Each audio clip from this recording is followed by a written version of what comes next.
I could probably do my superintendent report while they're doing it. In just a second. Sure. In terms of the bus that you added for future action tonight, if you remember last year, we started talking about different safety measures that we hope to implement, and one of them was to get our transportation people trained in terms of lots of different types of action. We had 12 local police and security and those types of people actually were doing training last week with our bus drivers. And we had all our bus drivers go through this training and our transportation people, and it was an excellent training, got really positive feedback. But one of the things that the police department called me afterwards and said is, this is the first time we've ever done this for busing, and we'd like to do it some more, and we were about to get rid of 4 buses. And we don't get hardly anything for them, we scrap them. And so they asked if we would donate one of the buses so that they could keep it. And we actually might keep it on property, or we might take it to their property, and so that they could do more trainings all over for them. We're like, heck yes, we're in for that. So yeah, we have some. We have one with really no engine. We've kind of cannibalized that one. But there is one that still drives. Not that they need it. They can take one without and tow it. Yeah, but they're pretty excited about the possibility, if you guys vote for it here at the next meeting, to put that on property. And again, they said that the training went very, very well. And this came out of a meeting that Dr. Gistinger and I had with the representatives from the transportation department. We meet with them bi-yearly. And they said, one of the things we really like to do for safety purposes is we've never received training for this, that, or the other thing. And so we got with our local police, and they said, you know what, we have it, let's do it. And so they put together a real nice program for us. So that's all I have. The only comment I would have is if we do end up keeping it on property, just make sure that from an insurance standpoint, we transfer that to. If somebody gets hurt. Yeah. I think not from a comp standpoint. I'm not so much worried about that, but just from the get it off our policy. I'm almost 100% sure they're pulling it off property, but I'll follow. Well, either way, my recommendation is give them one runs. What's that? Give them one runs. Yeah, we get the same regardless. We get the same. Give one that works so that they don't have to touch it. I agree. Okay. He's at 275,000 miles. Correct. We've used it up, and it still starts and runs that day. Yep. Okay, that's all I have. Okay, that brings us to for action. Item A, meeting minutes of August 13th, 2018. We have a motion to approve. So moved. Moved by Dr. Chesney, supported by Mr. Stahl. Any discussion? Okay, seeing none. All those in favor signify by aye. Aye. Aye. Any nays? Abstention. Yep, okay, so we've got 5-0-1.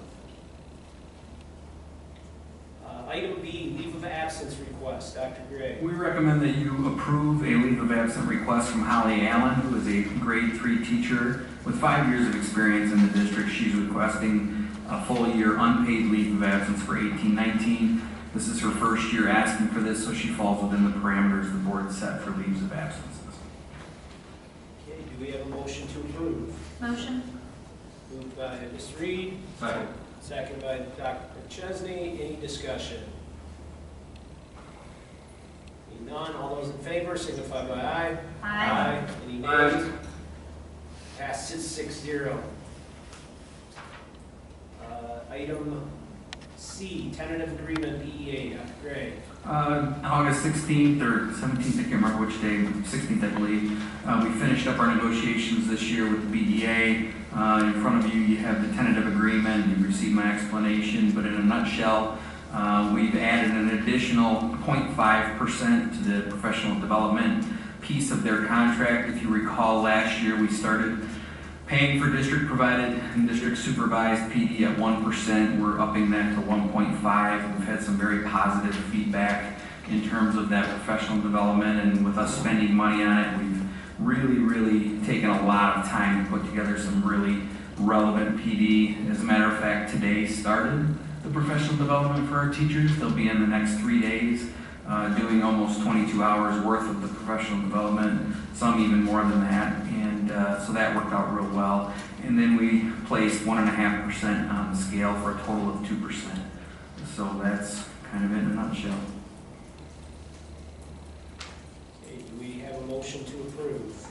So moved. Support. Moved by Dr. Chesney, supported by Mr. Stahl. Any discussion? I do have one quick thing to say. Thank you to Mr. Trombley, he's not here tonight. He serves on all of those negotiating teams. Obviously, you see his signature on the page. He's been doing that now for about 5 or 6 years, and we've had good luck doing that. And thank you to the representatives of the union.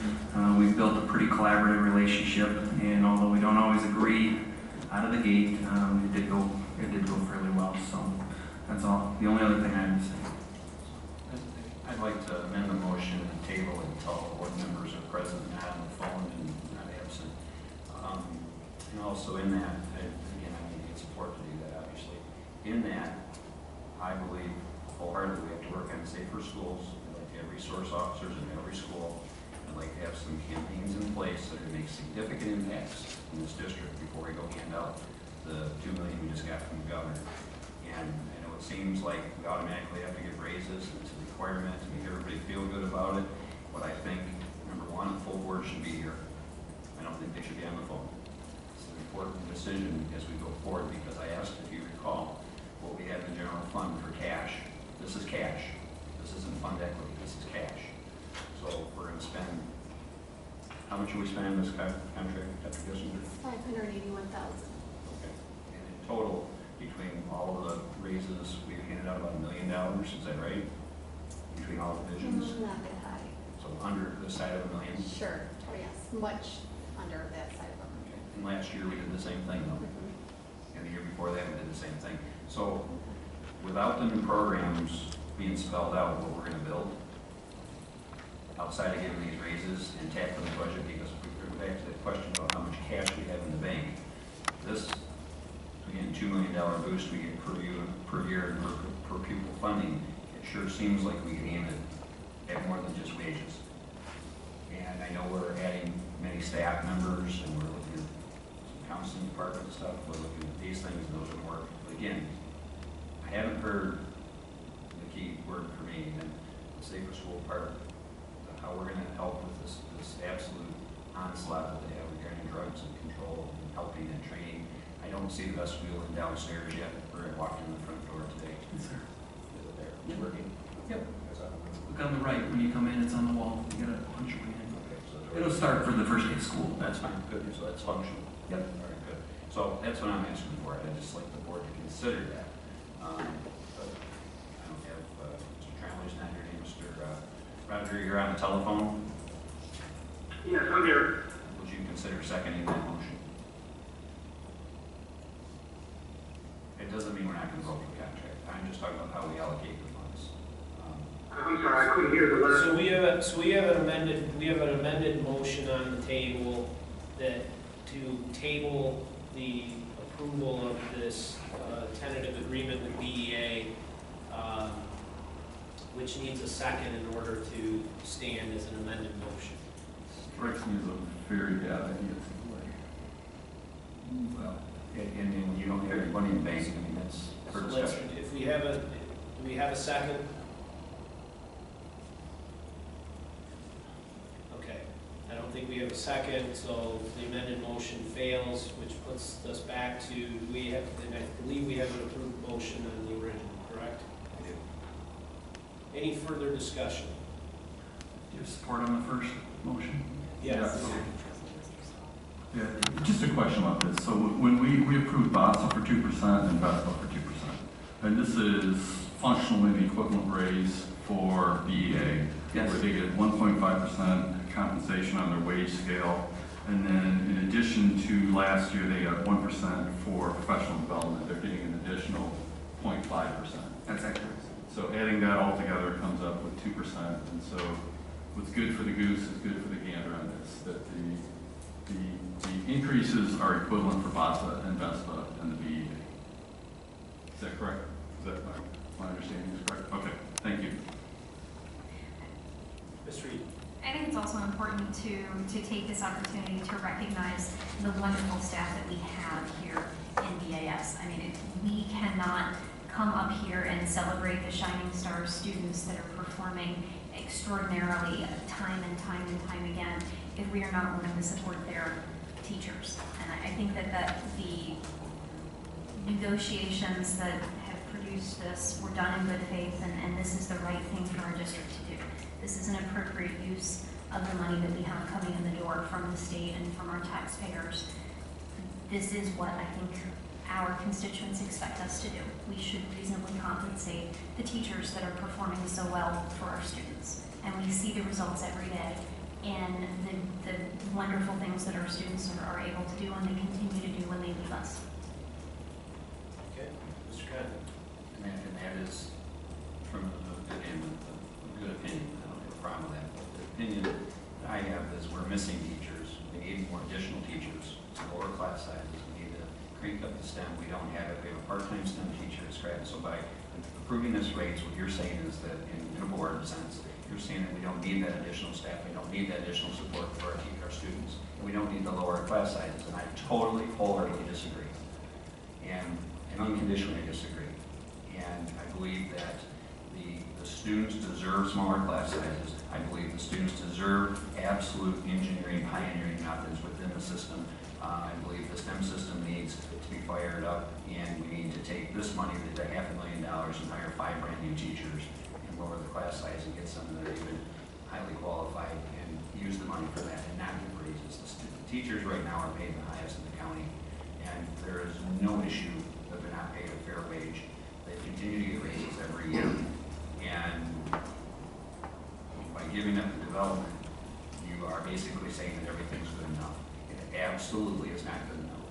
I'm telling you, it is not good enough. It's impossible that it's good enough. And the money that came from the governor is all spent now. The $2 million that we got, it's all spent, and not many of them are teachers. They're out. Dr. Gray, what kind of who we hire? We hire $1,500,000. elementary counselors and behavioral specialists. We have 2 science coaches to help implement our new $500,000 worth of science curriculum. There's 2. That's 4. 2 teachers also. 4 total. Intervention. Because you gotta count the counselors as well, because they're part of that union. Yeah, but they're not teaching STEM, and they're not helping our kids. Oh, no, if you're saying staff members and people in the BEA, those staff. counselors We got are. staff. I got it. We have 2 additional kindergarten teachers. We have a .4 additional math teacher at Scranton. And then we have a couple of additional teachers at the high school level. So you're probably talking 7 or 8 additional FTE. So close to 800,000 if you're looking, depending on the number. So basically, then we get $500,000 plus that, plus the 200. So we spent pretty close to $2 million. Yeah. All right. So, And in practicality, though, we tried to blend it this year. When we take a look at, and we talk about this all the time, when we take a look at our budget, we're very keen on percentages. And so each group should occupy a certain percentage of the budget. And when we look to our systems that identify what's a strong or healthy district, we look to a number. So how much percentage-wise is the teachers union? How much is the support staff? How much is the administrators? And so on and so on and so on. Beyond that, we've hired quite a few EAs, educational assistants, to help in those particular areas. We changed our STEM helper at Scranton Middle School from part-time to full-time. We hired the science teacher who also is going to receive probably a stipend for STEM this year as well. We've maxed out with 6/5 all of our CTE programming at the high school, from Sean Carney's class to Rocky's class to Matt Jordan's class to Michelle Costa's class, which means they're teaching 6 straight hours instead of 5 with the planning period. And there's a cost to that too, they're $10,000.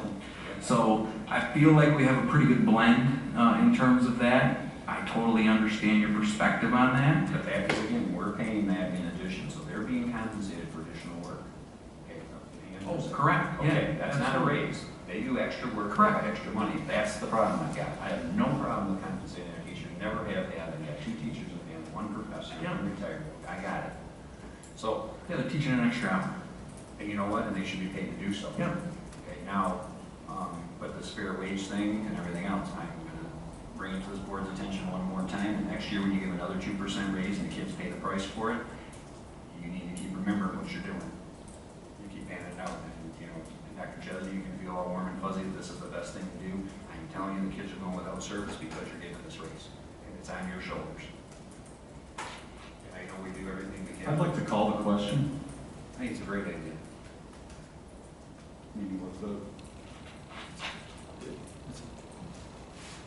Okay, all those in favor signify by aye. Aye. Aye. Any nays? Nay. That passes 5-1. One absent. And I would additionally, Ms. Ackerman,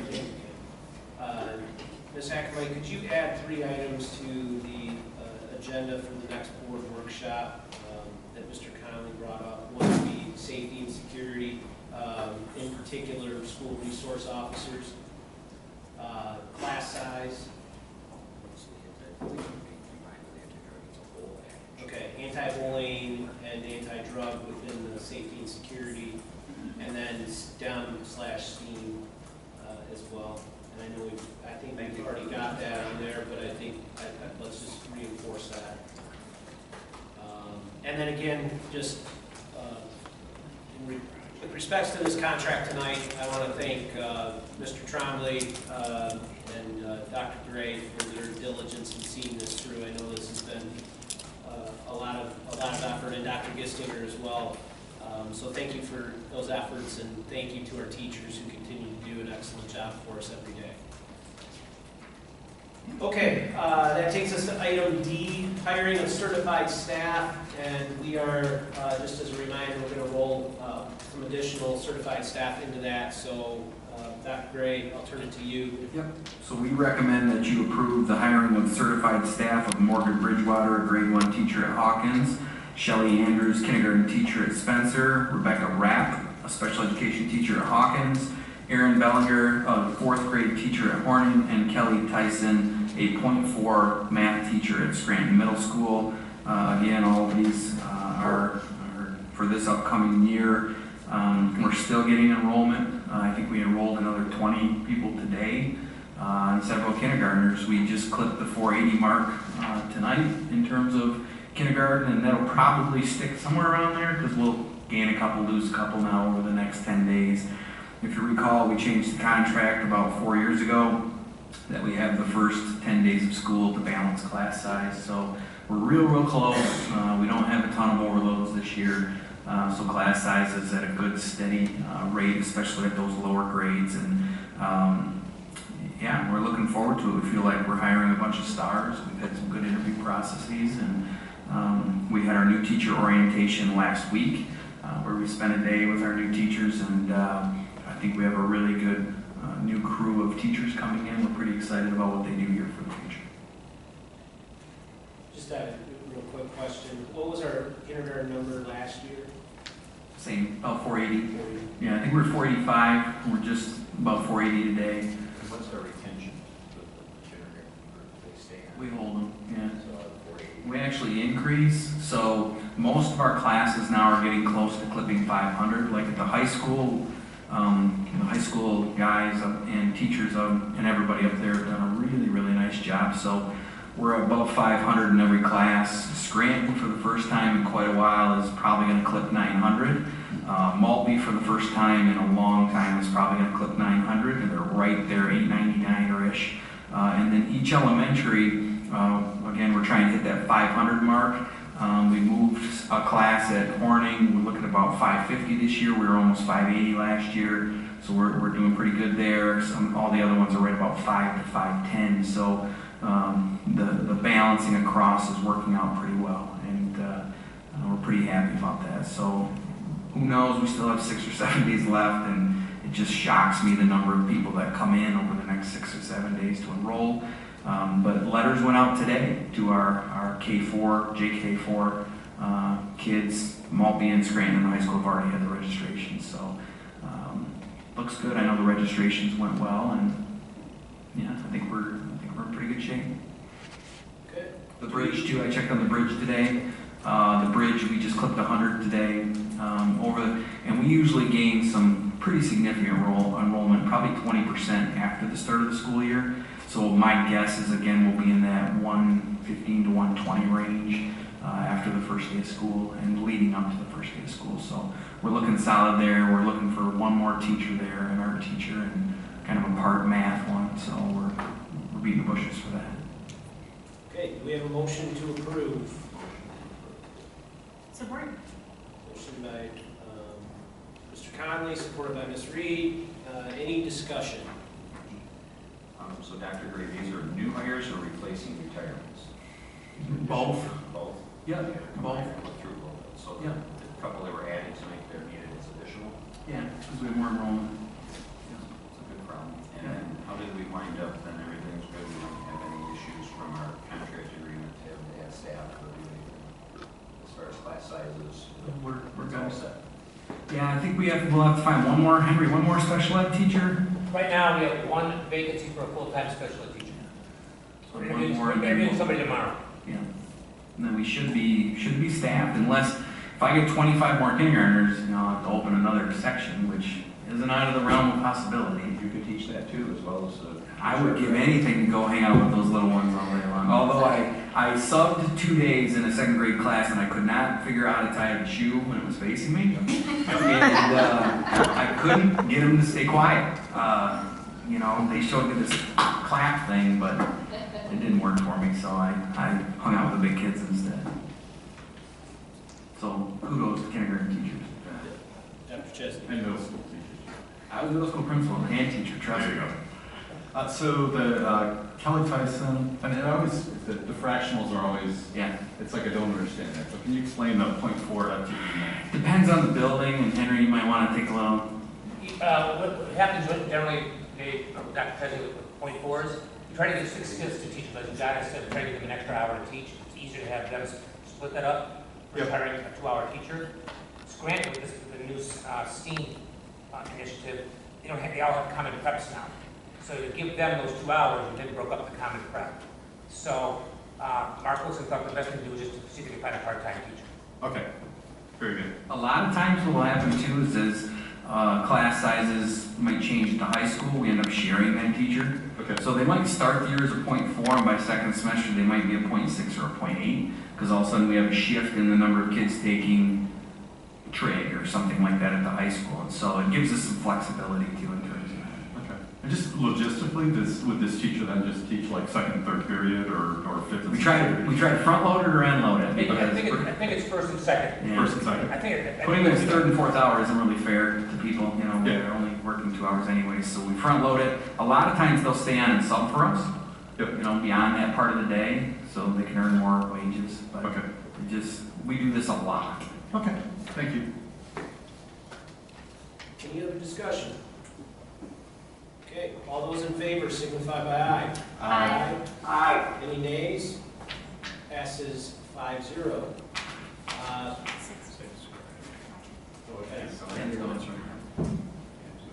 No, can't count it all. Once in a while, I'm on it. That's why I went to law school and engineering school, so none of that. Okay, for future, that takes us out of for action and into for future action. Item A, MESB's 2018 Delegate Assembly.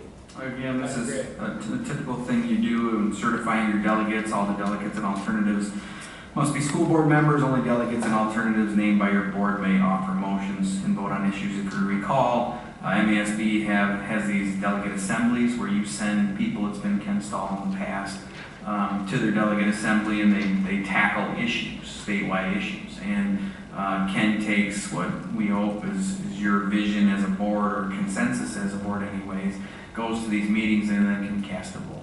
I think, Dave, you were an alternative in the past to this as well. So. Yeah, typically I've been an alternative. I believe Mr. Stahl still has interest in this. He was at one or two couple weeks We'll ago. verify that, Yeah. and then for the.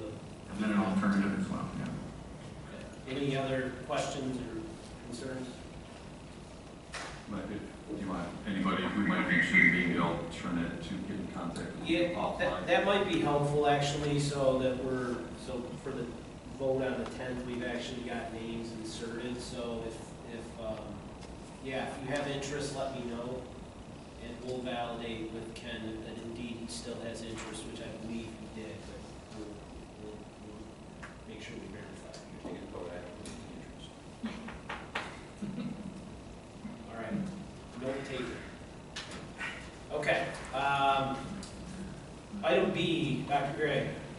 Yeah, we'd like you in a couple of weeks. Donations, held therapy, Yep. sorry. In a couple of weeks, we'd like you to accept with appreciation the following donations of $1,000 from Cabinet Lawn Service and $1,000 from Corgan Oil.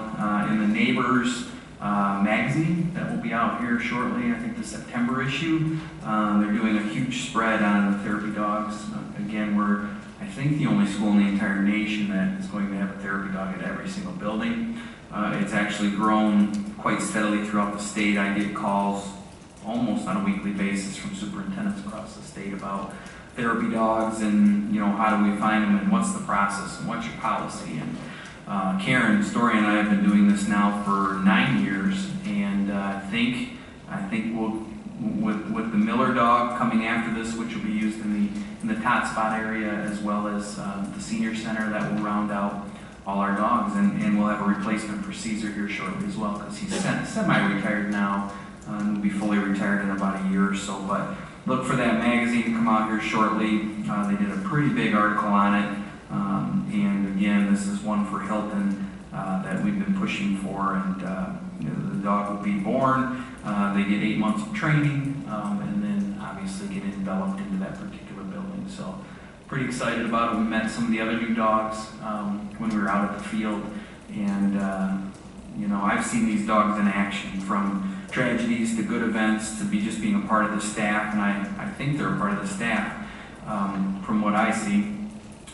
What I've watched as well is, and something different, is the school actually owns these dogs. And a lot of people ask me, well, what happens at night? We actually have a pretty intensive screening process where people have to apply. Usually it's a member of the staff, and then we have a committee that selects the person that actually keeps the dog at night, and then is kind of the handler, even though the school still owns the dog. We do have insurance, obviously, on these dogs, and then a lot of people ask me about the care and the food, and that's all donated by local vendors for the dog as well, so it isn't a financial burden for anybody that takes on the responsibility of the dog. That's great. Mr. Conley. On that note, I 100% support this, but this is something that you can reel back a year or 2 or 3 and say we didn't have these dogs because we gave them and did the raises. So this follows a point, and I really want to bring it to focus, because obviously I support the therapy dog 100%. They make a huge difference in the lives of people that need the dog, and all of us actually can use it a little bit.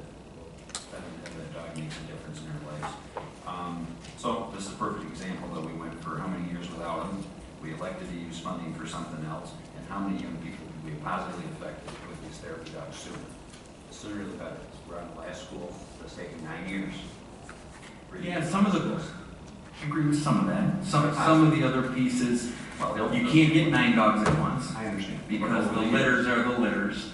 And we've gone through pretty much the same breeders, the breeders out of Traverse City, on all these dogs, because we've had such luck with them. And then the training too, and the ability to find people to handle them, we've intentionally staggered them over the years, to be quite honest. I'm good with that, but I hear the donations are coming in to pay for things. Well, we could buy them, but I'm going to tell you, people are jumping off, they're trampling each other to donate for these dogs, because they've seen them in action They're and such a good advocate. they understand the positive piece of Just it. bringing it up for something to talk about. Because if we didn't have it, because we're waiting for donations, if we didn't just buy it, we needed it 2 years ago. That's what I'm saying. Yep. Okay, thank you. Okay. Item C, certified staff resignation, Dr. Gray. We'll ask you in a couple weeks to accept the resignations with appreciation for Caitlin Kraus and Chelsea Minnick. Caitlin's resignation form is attached. Chelsea's is at place. So you'll have the next 2 weeks to look through those. These positions have been replaced. So.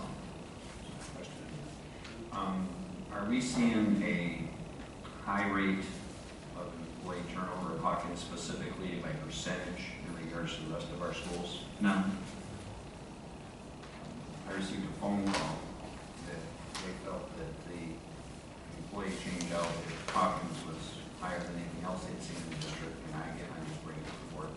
And that they felt that at some point, management has something to do with the employee change out at Hawkins. Again, this came from a citizen. Yeah. I would disagree 100%. That's fine, but I wanted to bring it to the board's attention that we had that call, and that they felt that there was a lot of people that were looking at leaving tomorrow. What I'd be more concerned of is if I had 10 or 15 transfer requests, Right. Well, you which follow. we don't.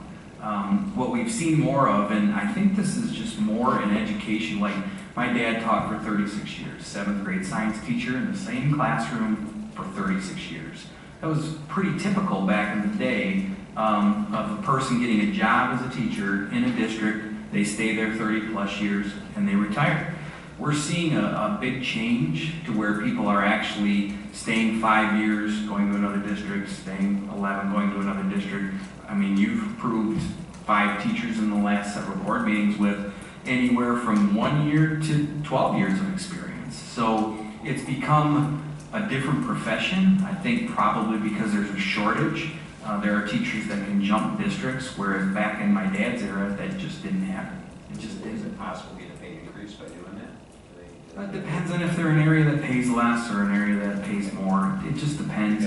I can tell you the people that are qualifying for more years than less would be high-level math teachers, singletons like a really, really good choir teacher like a Bill Johnson for us.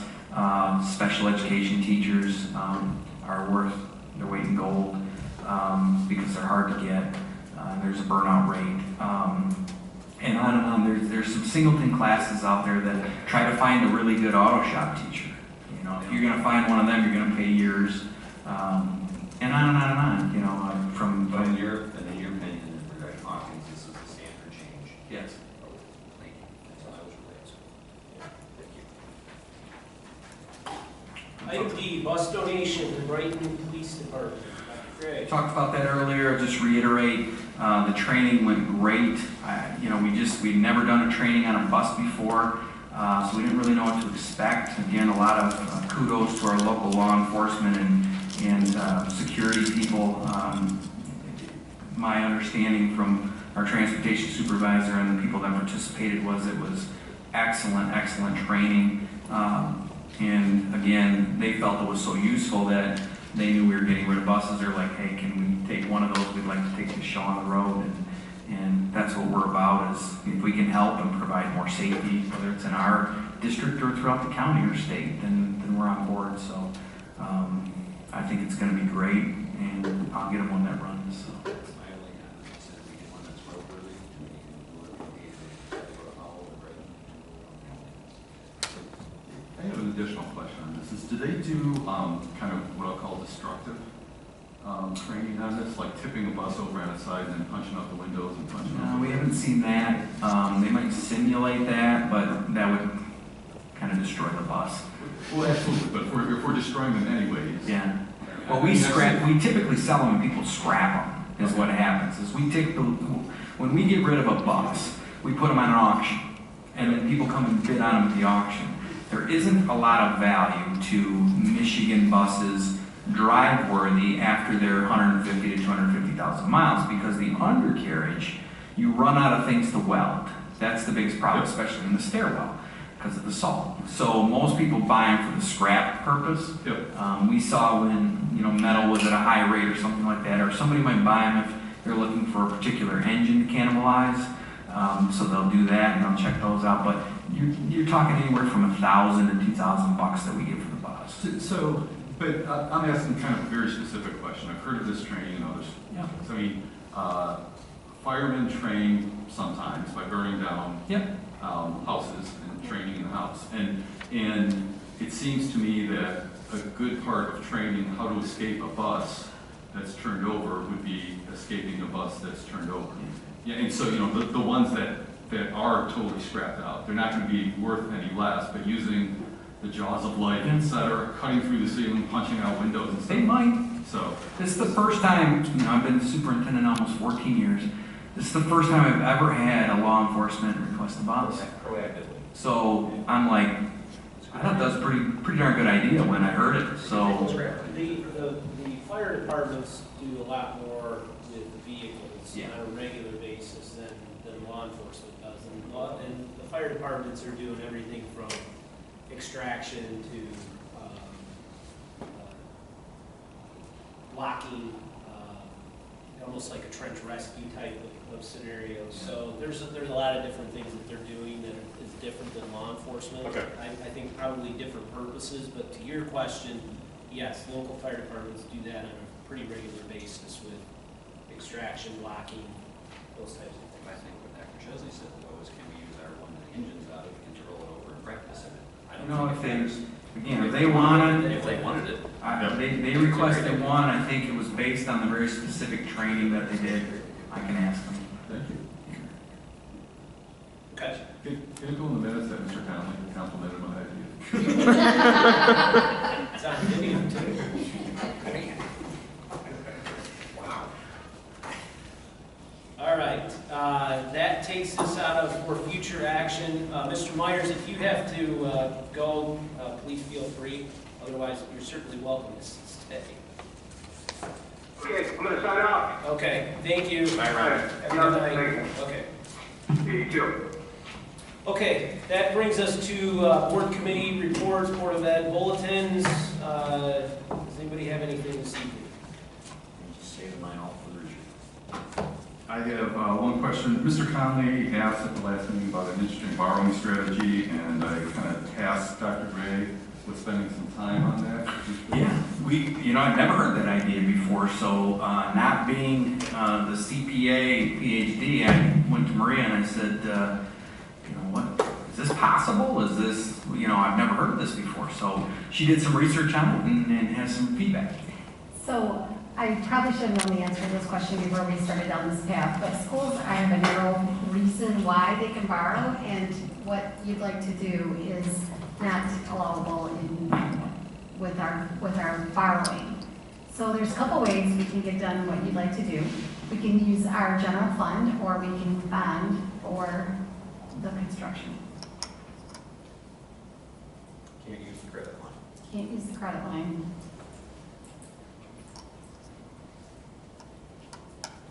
They thought it was an interesting idea. They'd never heard of it. It's actually embedded in the statute for Michigan finance law For public schools. and for municipalities. On both. And for what? Municipalities. Okay, well, thank you very much for looking into it. Appreciate that. Thanks for bringing it up. Yeah. Other good thing.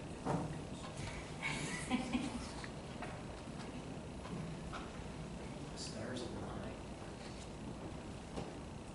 Okay, anything else? Do you have your agenda? Just in those two? Okay, perfect. Good. All right. That moves us to second call to the public. Does anyone wish to address the board this evening in second call?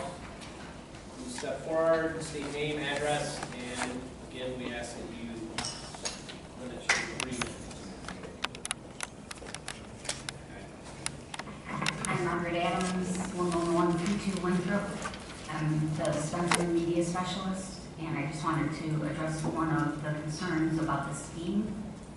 The media specialists at all elementaries were hired full-time in the building to make sure we cover that curriculum.